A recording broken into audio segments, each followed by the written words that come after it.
আজকে আবারও একটি আমি নতুন রেসিপি তোমাদের সাথে শেয়ার করব। সেটা হলো মিষ্টি কুলের টক ঝাল মিষ্টি আচার। তো দেখো, বড়িগুলোকে আগে ভিজিয়ে রেখেছি যাতে বড়িগুলো একটু নরম হয়, না হলে শুকনো বড়ি তো তার জন্য।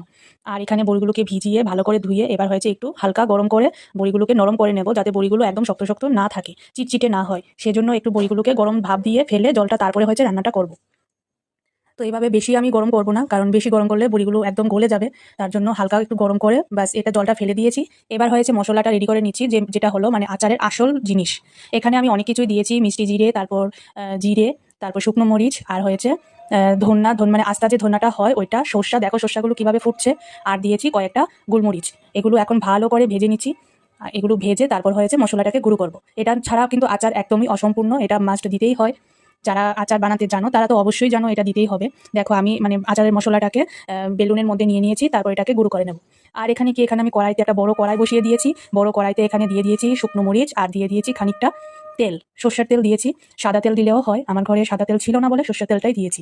আর দিয়ে দিয়েছি এখানে পাঁচফোড়ন, মানে তেলটার মধ্যে পাঁচফোড়ন দিয়ে এবার পাঁচফোড়নটা একটু লাল হয়ে আসলে এই যে দিয়ে দিলাম এই যে সেদ্ধ করে রাখা বড়িগুলো। দেখো বড়িগুলো কতটা নরম হয়ে গেছে।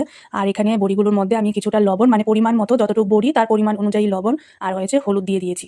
তো লবণটা একটু পরিমাণ বুঝে দিলেই ভালো, কারণ আচার যদি মানে লবণটা একটু বেশি হয়ে যায় খেতে কিন্তু একদমই ভালো লাগবে না। তো এবার একটু ভালো করে নেড়ে চেড়ে আমি এটাকে ভালো করে মিশিয়ে তেলটার সাথে তারপর হয়েছে দেবো হচ্ছে গুড়টাকে আমি দেখো হাত দিয়ে এভাবে ছোট ছোট করে গুঁড়ো গুঁড়ো করে নিচ্ছি। কারণ কিছু কিছু মানে বড় বড় আস্তে আস্তে ছিল, তো কড়াইয়ের মধ্যে দিলে গলতে অনেকটা টাইম লাগবে। তার জন্য হাতে এরকম গুঁড়ো করে নিচ্ছিলাম।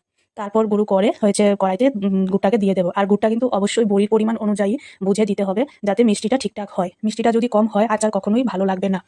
আর এই যে এখানে মশলাটাকেও আমি গুঁড়ো করে নিয়েছি, এই যে দিয়ে দিলাম এবার মানে গুড়টা কিন্তু আমি বড়ির পরিমাণ অনুযায়ী বুঝে তারপর দিয়েছি। গুড়ের বদলে অনেকে চিনি দিয়েও করে। চিনি দিয়ে মানে করার থেকে আমার মনে হয় গুড় দিয়ে করলে খেতে অনেকটাই টেস্ট হয়। তো এবার ভালো করে গুড়টাকে এই যে বড়িগুলোর সাথে মিশিয়ে তারপর মানে এগুলোকে গলার জন্য মানে গুড়টাকে একটু গলার জন্য একটু সময় দিতে হবে, কারণ গুড়টা সঙ্গে সঙ্গে গলে না, আস্তে আস্তে গলবে। গ্যাস স্টিমটা একদম লো করে দিতে হবে যাতে গুড়টা পুড়ে না যায়। এবার দেখো গুড়টা কিন্তু অনেকটাই গলে গিয়েছে, কিছু কিছু আছে এগুলো আস্তে আস্তে গলে যাবে। আর আমি স্টিমটা কিন্তু এখনো কমিয়েই রেখেছি, কারণ না হলে নিচ দিয়ে পুড়া লেগে যাবে। একটা সময় আগে জানো তো আমি না বড়ির আচারটা ঠিকঠাক করতে পারতাম না।